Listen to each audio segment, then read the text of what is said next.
नमस्कार साथियों, स्वागत है आपके अपने YouTube प्लेटफॉर्म पर।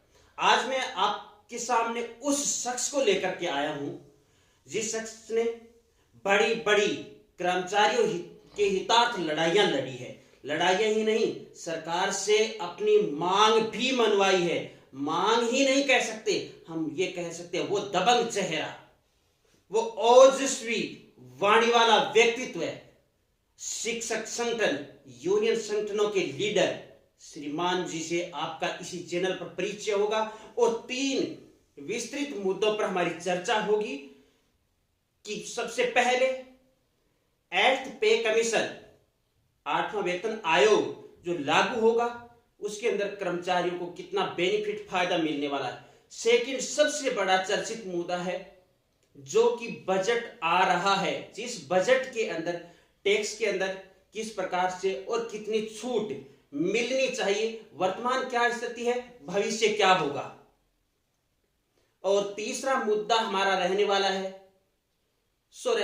है कर्मचारियों के हितार्थ और कौन कौन से प्रयोग किए जा सकते हैं सरकार के द्वारा।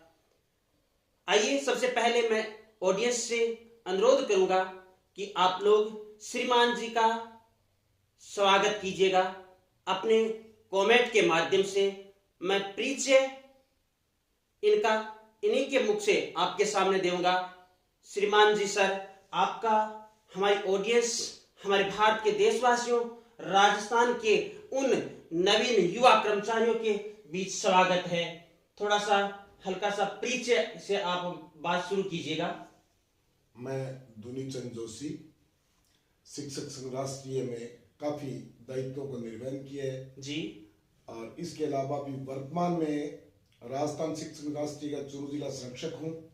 इसके अलावा मेरे समाज गुजरकोट ब्राह्मणों का भी मैं सदस्य का अध्यक्ष हूँ जी। इसके अलावा कई अन्य संस्थाओं में भी मैं दायित्व निर्वहन कर रहा हूँ जी। अभी वर्तमान में राजनीतिक दृष्टि से भाजपा का काम भी कर रहा हूँ, जिला कार्यकारिणी सदस्य हूँ जी। अभी जो आपने विषय मेरे को दिए थे, 8वां वेतन आयोग, इनकम टैक्स है, हाँ, बजट आ रहा है, हाँ, तो वैसे तो ये सिमिलर विषय है जी, लेकिन वेतन आयोग की अगर अपन बात करें तो इसमें अभी मैंने थोड़ा पढ़ा था, उसका चौधरी खेमाराम ने जो रिपोर्ट प्रस्तुत की है जी, उसमें मुझे खामियां ही खामियां नजर आई जी। उसमें सबसे बड़ी खामी तो यह है कि अधिकारी वर्ग को ही ज्यादा दिया गया है, जैसा कि पहले भी 7वें वेतन आयोग में भी यही हुआ था। अच्छा, आपको मैं बताऊं, 6ठे वेतन आयोग में हमारा डीए 50% मर्ज हो गया था जी। उसके बाद में शायद 2.76 के आसपास 2.57 के आसपास दिया गया था। हाँ, 7वें वेतन आयोग से। हाँ, और 7वें वेतन आयोग में ये बहुत ही कम दिया और चूंकि मर्ज नहीं हुआ था डीए जी। और 8वें वेतन आयोग में मैं ये चाहता हूं कि कम से कम 2.93-94 दिया जाए। अच्छा, फिटमेट फैक्टर 2.4 बेसिक पे में कैलकुलेट करके 2.94-93 हो तो कुछ फायदा होगा। अक्सर देखने में आता है कि अधिकारी वर्ग को ज्यादा फायदा होता है, छोटे कर्मचारियों को या कम सैलरी वालों को कम फायदा होता है। इसका जो डिफरेंस है वो ज्यादा नहीं होना चाहिए। अच्छा, अब आज जो खेमाराम चौधरी की रिपोर्ट है वो भी यही है कि काफी मार्जिन रखा गया, यही 7वें वेतन आयोग में रहा था। 6ठे वेतन आयोग की भी अभी तक विसंगतियां चल रही है और 7वें वेतन आयोग की तो काफी विसंगतियां चल रही है। मंत्रालय कर्मचारियों की, लेखा वालों की तो काफी विसंगतियां है। सेकेंडरी टीचर्स की भी विसंगतियां अभी तक पेंडिंग पड़ी है। तो गवर्नमेंट वेतन आयोग जो ही लागू करे तो उसमें ऐसी कोई खामी नहीं है कि विसंगतियों की नौबत आए। विसंगतियां रहेगी तो वही यूनियनबाजी होती रहेगी, लड़ाइयां होती रहेगी, हड़तालें होगी, गवर्नमेंट का नुकसान होगा। तो इन सब बातों का वेतन आयोग में ध्यान रखा जाना चाहिए, एक बात। दूसरी बात, जैसे कर्मचारी संविदा पर लगते हैं या स्टार्ट में लगते हैं फिक्स पर है, तो जैसे मान लो जो 16 में लगा वही 23,000 प्राप्त कर रहा है और आज जो ज्वाइन करा वही 23,000 प्राप्त कर रहा है जी। तो प्रति वर्ष या 2 वर्ष बाद में उनका 5-7% बढ़ा के देना चाहिए प्रोफेशनल काल के अंदर, ताकि महंगाई को देखते हुए उनका चूल्हा जल सके। जी सर, आपने ये मुद्दा बहुत ही अच्छा बताया है। अब इसके अलावा जो वेतन आयोग की सिफारिश से लागू होगी। तो वैसे तो ये देखो बड़े बड़े लेखाविज्ञों का विषय है जी, इसमें कई भ्रांतियां भी रहती है, कई समझ के फेर भी रहते हैं, बड़े बड़े लेखाविज्ञ डिस्कस करते हैं। लागू होने के बाद में भी लेखाविज्ञों के पूरा वेतनमान समझ में नहीं आता है, डिस्कस चलती है, फिर गवर्नमेंट काफी लंबे समय बाद में लागू करती है। ये गैप भी समय का भी नहीं होना चाहिए। जैसे वेतन आयोग की रिपोर्ट आई तो ज्यादा से ज्यादा 2-4 महीने के अंदर अंदर लागू कर देना चाहिए, ताकि फिर एरियर के लिए लड़ाइयां लड़ती हैं। नहीं सर, 2-4-6 महीने में तो कैसे लागू होगा, क्योंकि कर्मचारी संगठन है, सबके सब अपनी लागू होने के बाद हाँ नहीं नहीं आप सही करें, वो बात आपकी सही है, लेकिन ये सारी सबको कॉल किया जाता है, सबकी वो आमंत्रित की जाती है, विषय सब डिस्कस करते हैं, सबका होने के बाद में फाइनल रिपोर्ट प्रस्तुत होती है और गवर्नमेंट मान लेती है। उसके बाद का मैं कह रहा हूं आपको कि उसके बाद में सारा क्लिष्ट हो गया, सभी यूनियन का हो गया, तो 2-4 महीने में फिर लागू हो जाए तो फिर एरियर के लिए अलग से लड़ाइयां नहीं लड़नी पे, और विसंगतियां भी ऐसा न हो कि बहुत ज्यादा हो, फिर विसंगतियों के लिए लड़ाई लड़े, फिर 2-4-5 साल बाद में जाके लागू होता है। गवर्नमेंट को बड़े बड़े एरियर बैन करने पड़ते हैं, हड़तालों में राजकीय सेवाओं का नुकसान होता है, समय का नुकसान होता है, आम जनता को नुकसान होता है, ये कह रहा हूं। हाँ, 7वां वेतन आयोग आया, आपके हड़ताल शब्द से मेरे याद आया है कि उस वक्त लागू होने के बाद में काफी कर्मचारी संगठनों ने उस वेतन आयोग के अंदर सुधार की मांग की थी। क्या 8वां वेतन आयोग के अंदर, क्योंकि हमें लग रहा है माननीय श्रीमान हमारे यशस्वी प्रधानमंत्री महोदय जी इस बार कर्मचारियों के हितार्थ कार्य करते हुए विशेष रूप से नजर आ रहे हैं। आपको क्या लगता है, जो कर्मचारी यूनियन अपने फिटमेंट फैक्टर 3.68 की मांग कर रहे हैं, सभी समाचार एजेंसीज जो कि 3 वेतन वृद्धि लागू करने की चर्चा कर रही है, ऐसा संभव होगा? नहीं होगा, ऐसा नहीं हो सकता, क्योंकि मैंने कई लेखाविज्ञों को इन पिछले दिनों में थोड़ा थोड़ा पढ़ा है। अच्छा, ज्यादा मुझे जानकारी नहीं है। हाँ, सबका मत है, मांग कर रहे हैं, लेकिन 2.90 से लेके 3 तक अगर हो जाता है तो बहुत अच्छी बात होगी, बहुत अच्छा बेनिफिट मिलेगा कर्मचारियों को। फिर कई विद्वान विशेषज्ञ कहते नजर आ रहे हैं कि जो 6th सीपीसी पे कमीशन लागू हुआ था उसको भी भुला दिया जाएगा इस बार, ऐसा ये पे कमीशन आने वाला है। मुझे नहीं लगता ये ऐसा, मुझे नहीं लगता। आंकड़ों के फेल होते हैं सरकारों में। अच्छा। चाहे कोई सरकारें हो, कर्मचारी देखो हमेशा से पीसीता है, पीसीता रहेगा।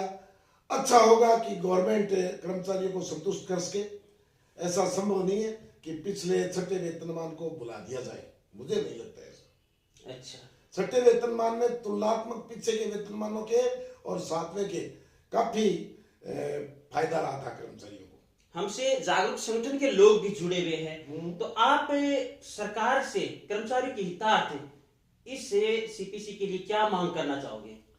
मैं तो यही कहता हूं कि राजकीय कार्यों की दूरी मध्यम कर्मचारी होते हैं जी, उनका विशेष ध्यान रखा जाए जी, और सबसे बड़ा कैडर भी मीडियम पे सैलरी कैडर है जी, सबसे ज्यादा जी, उसका अगर ज्यादा ध्यान रखोगे हर मामले में जी, तो सरकार को और सरकारी कार्यों को और आम जनता को फायदा ही फायदा मिलेगा जी। ये तो विशेष रूप से आप सरकार से आप किस अनुरूप क्या उम्मीदें बनी हुई है अभी फिलहाल इस वेतन आयोग को लेकर? उम्मीदें यही है कि जो मैं कह रहा हूं 2.92-94 3 तक बेसिक से कैलकुलेट हो जाए तो बहुत अच्छा रहेगा। एक बात तो ये, दूसरा डीए ढंग से मिले, उसके लिए निश्चित स्लेब हो और समय समय पर मिलता रहे। तीसरा, आम कर्मचारियों का ध्यान रखा जाए। चौथा, भुगतान तुरंत किया जाए। पांचवा, विसंगतियां नहीं रहे और पीछे की मुख्य विसंगतियां उनको तो दूर किया जाए। ये आगे से आगे लागू होता रहेगा और पीछे की विसंगतियां दूर नहीं होगी तो वही भ्रांतियां असंतोष रहेगा।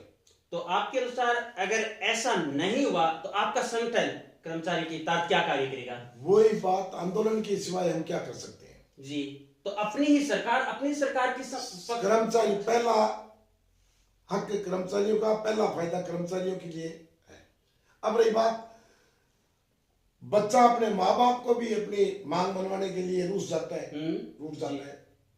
तो कर्मचारी भी चाहे सरकार किसी की हो, अगर वाजिब मांग मानेंगे तो बहुत अच्छी बात है, वाजिब मांग नहीं मानेंगे तो उसके लिए आंदोलन तैयार है।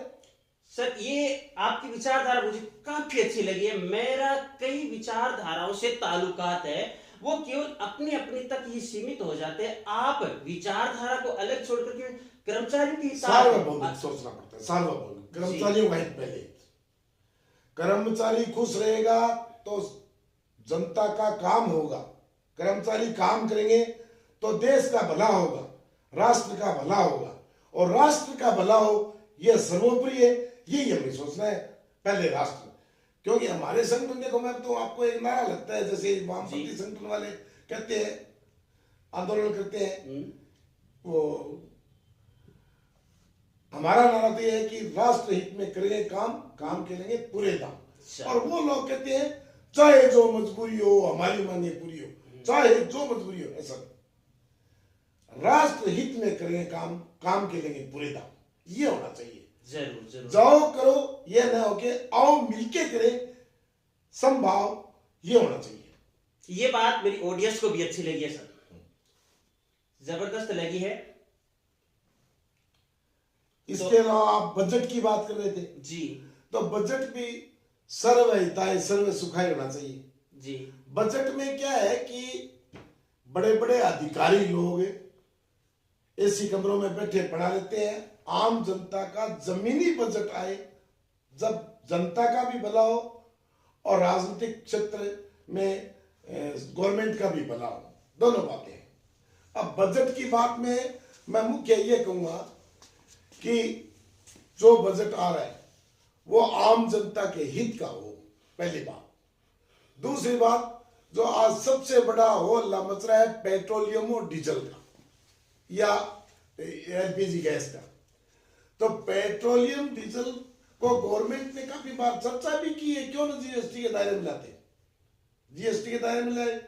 और केवल जीएसटी के दायरे में लाने से ही समस्या नहीं होगी, ये स्टेट वाइज सिमिलर करना चाहिए। वरना तो मान लो स्टेट गवर्नमेंट है वो कोई ज्यादा टैक्स लगाएगी, कोई कम टैक्स लगाएगी, तो फिर वो कालाबाजारी होगी, चोरबाजारी होगी, एक राज्य से दूसरे राज्य में चोरबाजारी होगी जी। तो इसका निराकरण सोच समझ के करना चाहिए। और पेट्रोलियम और डीजल से सारे मालवा गाड़ियां इफेक्टिव होती है, उससे ही महंगाई बढ़ती है जी।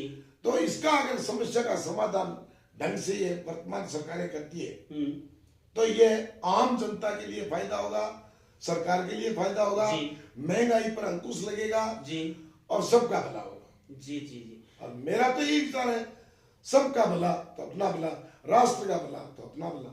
अच्छा, तो सर आप देश के विकास की सबसे अहम कड़ी आपके अनुसार किसको मानते हो? मजदूर वर्ग है या कर्मचारी वर्ग है या फिर किसान वर्ग है? देखो मिला जुला है। देखो किसानों का भी बहुत ज्यादा महत्व है, किसान के बिना तो पत्ता ही नहीं हिल सकता। मजदूर वर्ग भी बहुत महत्वपूर्ण है, मजदूरों के बिना पत्ता ही नहीं हिलेगा, फैक्ट्रियां, कल कारखाने, आम काम कैसे होगा। कर्मचारी सरकार की रीढ़ होते हैं, तो कर्मचारी ढंग से काम करेंगे, ईमानदारी से पूरे समय काम करेंगे, खूब काम करेंगे तो देश का विकास होगा, जनता का विकास होगा। तो मेरे कहने का मतलब तीनों का अपनी अपनी जगह महत्व है और तीनों ही मैं ये मानता हूं देश के रीढ़ की हड्डी।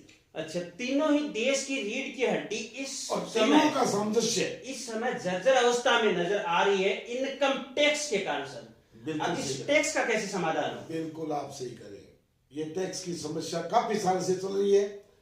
बजट आने से पहले आम कर्मचारियों में ये चर्चा चलती है कि अब की बार स्लेब बढ़ा के ये कर दी जाएगी, ये कर दी जाएगी, ये कर दी जाएगी, लेकिन वही डाक के 3 बार कभी नहीं होते। अभी भी टैक्स की 2 स्लेब चल रही है, आपको पता है जी, पुरानी स्कीम और नई स्कीम।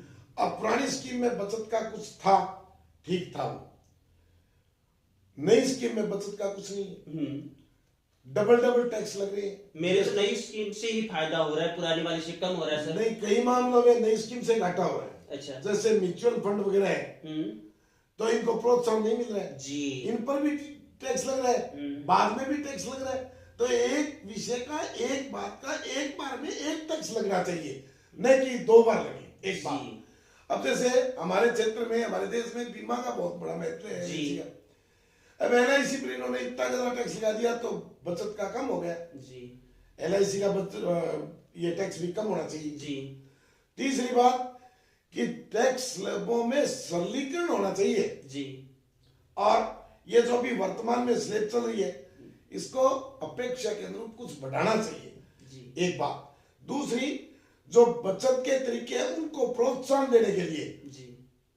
बढ़ावा देना चाहिए। जी। जी। उसमें टैक्स कम लगना चाहिए। जी। एक तरफा टैक्स होता है, एक बात के दो बार तीन बार टैक्स नहीं होते। जी। जी। तो ये कई खामियां रह जाती है। जी। ये बात नेताओं को इतना सोचने समझने का समय भी नहीं मिलता और अधिकारी अपने तरीके से उनको परिभाषित करके बता देते हैं और वो यस हो जाता है मामला। हाँ, इस जबकि बात सर एक मिनट, हाँ। इस बात पर मैंने सुना है कि नेता लोग इतने दोष के भागी नहीं है जितने दोष के भागी ये उच्च स्तर पर बैठी हुई ब्यूरोक्रेसी को माना गया है। बिल्कुल, देखो मैं बताऊं, देखो शासन और प्रशासन दो मामले होते हैं। शासन का काम तो शासन चलाना और प्रशासन को हैंडल करना है जी। और सारी योजनाएं प्रशासन बनाता है या ब्यूरोक्रेट्स बनाते हैं, एक ही बात है। जी। सारे ब्यूरोक्रेट्स बनाते हैं। अब ब्यूरोक्रेट्स की थिंकिंग क्या है, क्योंकि हमारे देश में पुरानी पद्धति मैकाले की शिक्षा पद्धति चल रही है जी। एक बात पहले उनका यही विचार था कि भी ऐसे शिक्षित तैयार करो इंडियन से कि वो हमारा बाबूगिरी का काम करे और हमारे कई अनुसार चले। जी। यद्यपि इन पिछले 10-11-12 सालों में काफी सुधार है, 10-11 सालों में जी। काफी सुधार है, शिक्षा में भी है, अधिकारियों में भी है और उच्च वर्ग के अधिकारियों की मानसिकता में भी है जी। सुधार है। जितना आना चाहिए था उतना नहीं है, ये बात जरूर है। सुधार है, धीरे धीरे और आएगा जी। लेकिन शासन को यह सोचना चाहिए प्रशासन अपने पूर्णतया हाथ में हो और नेताओं को, ब्यूरोक्रेट्स को पूर्णतया सोच समझकर निर्णय लागू करना चाहिए। क्या आपने पहले, जैसे ये चर्चाएं इनकम टैक्स से संबंधित चल रही है, पे कमीशन से संबंधित चल रही है, आपका मिलना जुलना नेताओं से होता है, मंत्री लोगों से होता है, उनके कानों तक आपने कर्मचारियों की हितार्थ विशेष रूप से मुद्दा उठाया, आवाज पहुंचाई है? पूरा जीवन ही लगा दिया मैंने तो। इस समय, वर्तमान समय के अंदर अभी पीछे मदन जी दिलावर से मुलाकात हुई थी, जी, शिक्षा मंत्री जी से मुलाकात हुई थी और ये कर्मचारियों की कई मांगों के बारे में, स्थानांतरण नीति के बारे में, इनके बारे में बात हुई थी जी। पीछे दिया कुमारी जी से बात हुई थी जी, जो वर्तमान में राजस्थान के उप मुख्यमंत्री है। जी। जी। हमारे परसों ही आ रही है, सरदार समय भी आ रही है जी। दोबारा उनको ज्ञापन देंगे जी। तो इस संबंध में चर्चाएं होती रहती है, बात भी होती रहती है, ऐसी बात है। तो आप इनकम टैक्स स्लैब के अंदर कितना परिवर्तन चाह रहे हो फिलहाल के लिए? जैसे मैं आपके थोड़ी सी समझने के लिए बता दूं, 3 लाख फ्री है, 7 लाख की न्यू टैक्स छूट दे रखी है। वर्तमान जैसे अन्य संगठन वगैरह मांग कर रहे हैं कि 10 लाख तक की राशि टैक्स फ्री होनी चाहिए, 10 से 15 तक 5% टैक्स लगना चाहिए। ये बात बिल्कुल सही है आपकी। देखो ये भी भ्रांति है, इधर तो 8 लाख तक वो ईडब्ल्यूएस की छूट जी, हाँ, ईडब्ल्यूएस, ओबीसी, एमबीसी और छूट है 7 लाख तक की। जी। आपके कैलकुलेशन के हिसाब से मान ली बात जी। तो ज्यादा तो हो ना, कम से कम जितना ईडब्ल्यूएस में उतना तो होना चाहिए जी, मिनिमम। हाँ, क्रिमिनल नॉन क्रिमिनल हाँ। वर्गों में निर्धारित कर रखा वो होना चाहिए। हाँ। अब रिक्वायरमेंट तो यही है कि 10 हो जाए तो उसके तो कहने क्या है, लेकिन मिनिमम 8 तो होना ही होना चाहिए, एक बात। दूसरी बात, नई जो ये व्यवस्था है टैक्स की, उसमें बचत का बहुत कम रखा गया है, बचत का फायदा नहीं है बचत करने का। तो जो बचत के तरीके कर्मचारी हर तरीके से बचाने चाहते हैं उनको 2-2.5 लाख की मिनिमम छूट करनी चाहिए। वो नई जो ये टैक्स लेबर उसमें नहीं है, ये बात। अच्छा, जो कर्मचारी अभी आपसे जुड़े हुए हैं वो खुशखबरी जरूर सुनना चाह रहे हैं, और वर्तमान जो बजट आ रहा है कर्मचारियों के लिए खुशखबरी का कौन सा विशेष यहाँ पर बिंदु रहने वाला है आने वाले बजट में? हाँ, आने वाले बजट में मैं ये सोचता हूँ आने वाले बजट में एक तो जो टैक्स स्लैब है जी, वो ज्यादा नहीं तो मिनिमम 8 लाख जरूर होगी जी। मेरा ये मानना है, मिनिमम 8 लाख जरूर है। दूसरा, जो पुरानी टैक्स स्लैब में टैक्स की छूट थी, इसमें नहीं है, तो उसमें निश्चित परिवर्तन होगा। कितना होता है मैं श्योर नहीं कह सकता, लेकिन होगा जरूर। सर अगर 8 लाख मिनिमम हो जाती है तो मैं मिठाई का डब्बा लेकर के आपके पास जरूर आ जाऊंगा 100%। अच्छी बात क्योंकि अभी मिनिमम 3 लाख नहीं, की ही चर्चाएं हैं। बात सही है, होगी तो मिठाई मैं भी आपको खूब खिलाऊंगा और मेरे सभी कर्मचारी भाइयों को खूब खिलाऊंगा, ऐसी बात है। और मेरे से जुड़े हुए काफी साथी, जैसे आप अभी 22-23 हजार कर्मचारियों से चर्चाएं कर रहे हो, साथी जो नव युवक है अभी बचत वगैरह नहीं जानते बिल्कुल भी, उनको ये मालूम ही नहीं। जो आपने बात बताई थी उसी बिंदु का आज ही मुझे ज्ञान हुआ है। अन्य जो म्यूचुअल फंड वगैरह और बताया उनके कारण टैक्स, मैं तो इतने दिन हकीकत में वाह वही कर रहा था, नई टैक्स स्लैब आ गई, मैं तो खुश हूँ। नई टैक्स स्लैब में भी आदमियों का जाल है। अच्छा, ये लोग क्या करते हैं, अधिकारी लोग जब ये टैक्स स्लैबें बनाते हैं वही ब्यूरोक्रेट्स, तो इस प्रकार से दिखावा करते हैं कि जैसे वो है ना सतसैया के दोहरे जो नाविक के तीर, अच्छा देखने में छोटे लगे घाव करे गंभीर। अच्छा, तो ये घुमा के इस प्रकार से देते हैं कि आम कर्मचारी जल्दी से नहीं समझ पाता।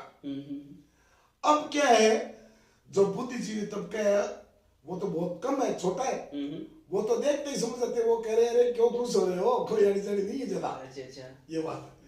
तो मेरे कहने मतलब इस सारे सिस्टम को सरलीकरण करना चाहिए, स्पष्ट करना चाहिए, और हमारे भारतीय पुरखों की परंपरा हजारों वर्षों से चली आ रही है बचत की।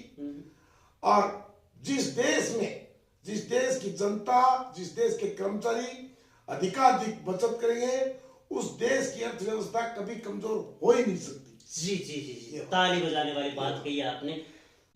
बहुत बहुत धन्यवाद सर, प्रणाम करूंगा और ऑडियंस से भी चाहूंगा कि प्रणाम करें। अंतिम आशीर्वाद स्वरूप ऑडियंस को आप 2 शब्द कहिएगा। सबसे पहले तो आपको और आपके चैनल को बहुत बहुत धन्यवाद, जिन्होंने मेरे लिए समय दिया। दूसरी बात, आपकी ऑडियंस को भी बहुत बहुत धन्यवाद, और आपकी ऑडियंस का मैं आभारी हूं कि आप मेरी बात सुनेंगे, मुझे ऐसा विश्वास है। अंत में पुनः सर्वे भवन्तु सुखिनः, सबका बहुत बहुत धन्यवाद। जय हिंद, जय भारत।